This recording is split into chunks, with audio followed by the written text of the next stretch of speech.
भगवान बाबा हनुमान जी को प्रणाम। मान त्यागी बाबा जुमदेव जी को प्रणाम। परमात्मा एक। नमस्कार। भगवत प्राप्ती करता निष्काम कर्मयोग साधना करता बहुत दिवसे परमपूज्य परमात्मा सेवक मंडळ मोहाळीच्या वतीने बाबाच्या आदेशानुसार आज दिनांक 28/1/2026 रोज बुधवारला श्री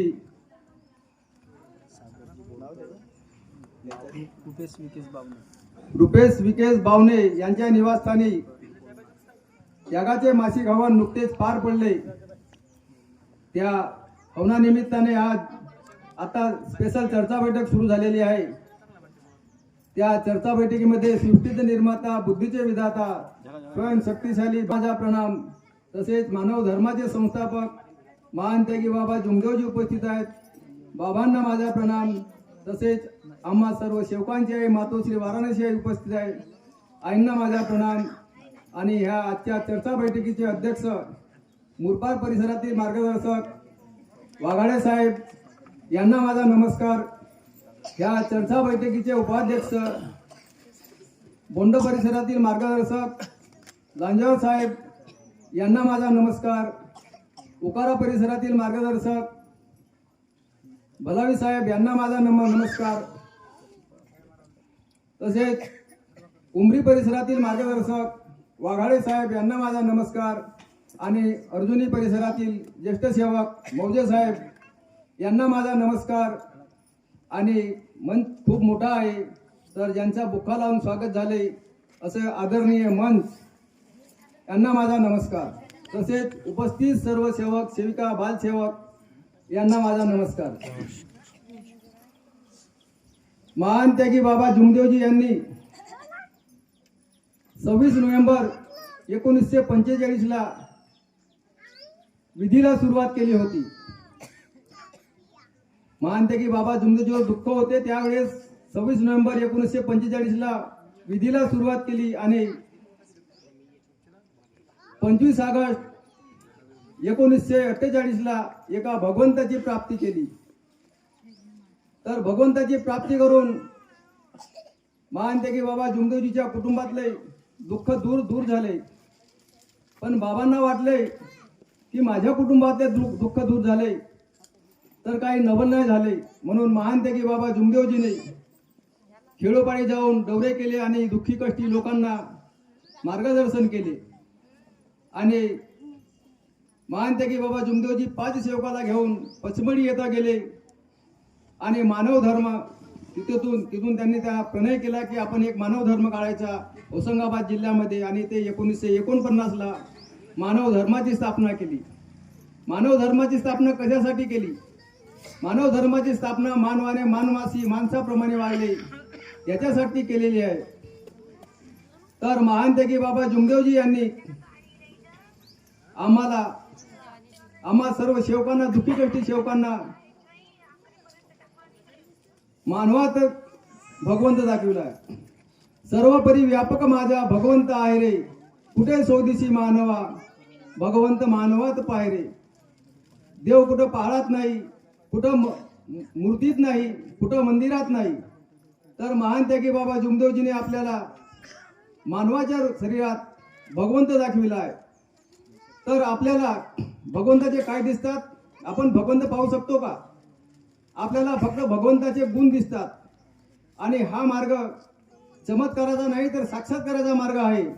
महान त्यागी बाबा जुमदेवजीने एवढी कृपा प्रकट केलेली आहे आणि ह्या कृपेमुळेच आम्ही सर्व सेवक गोरगरीब दुःखी कष्टी चांगलं सुखी समाधानी झालो आहोत।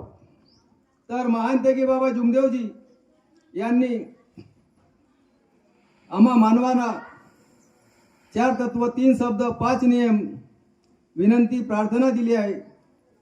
त्याच्यातून आपल्याला शिकायचे आहे। सकाळची विनंती दिली आहे, सायंकाळची प्रार्थना दिली आहे।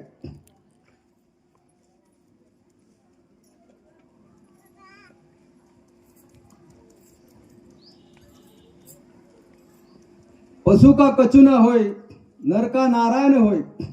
पशु म्हणजे जानवर आणि नर म्हणजे माणूस. तर पशुच्या चमड्यापासून चपला जोडे बनतात आणि मानवाच्या शरीरापासून काय बनते, काही नाही.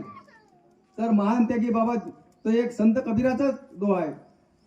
पशु का कचू न होय, आपला पशु का कचू न आहे, नर का कुच न होय, नर का नारायण बने, हा संत कबीराने सांगलेला आहे. तर महान त्यागी बाबा जुमदेवजीने आपल्याला हा जो मानव धर्म दिला, आपल्याला एका भगवंताची प्राप्ती सांगितली आणि आपण ते भगवंत प्राप्त केला. तर आपण हा भगवंत ह्या देहामध्येच पाहायचा, एकामेकाच्या आत्म्यातच. आपली आत्मा जसा आपला जीव आहे, जीव म्हणजे ती आत्मा आहे आणि त्याच्यातूनच आपल्याला अनुभव घ्यायचे आहेत. जसं माझी आत्मा आहे ते दुसऱ्याची आत्मा आहे, सजीव आत्मा आहे. पशु असो, पक्षी असो, झाड असो, ते एक सजीव आहे. आपण जर सेवकांनी आपण जसा बोललो, समजा एखाद्या कुटुंबात जसं आपण एखाद्याला रागाने बोललो तरी ते कर्मच असतात. आपण एखाद्याला वाईट बोललो तरी ते कर्मच असतात. तर आपल्याला कर्म चांगले करायचे आहेत कुटुंबात. आणि बाबांनी आपल्याला काय सांगितलंय, पहिल्यांदा सांगितलंय कुटुंबात एकता तयार करा, त्याच्यानंतर सेवकात. ना आम्ही दुःखी असताना आम्ही स्वतः कुटुंबासाठीच ह्या मार्गामध्ये आलेलो आहोत. तर आमचे कुटुंब सुखी झाले म्हणून असे समजायचे नाही. आपल्यासोबत काही बाकी सेवक असतात, त्यांनाही तुम्ही सहकार्य करा.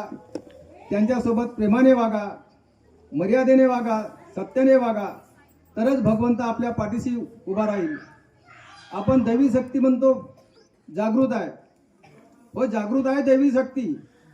आजही आहे, उद्याही राहील, परवाही राहील. पण आपण जागृत किती झालो याच्याकडे आपल्याला लक्ष द्यायचे आहे.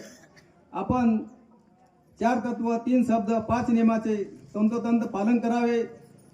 मी सुद्धा 4 तत्व, 3 शब्द, 5 नियमाचे तंतोतंत पालन करीन. आणि माझ्या बोलण्यात चालण्यात चुका झाल्या असतील तर मी भगवान बाबा हनुमानजीला माफी मागतो, महान त्यागी बाबा जुमदेवजीला माफी मागतो, वाराणसी आईला माफी मागतो आणि सर्वांना माझा नमस्कार.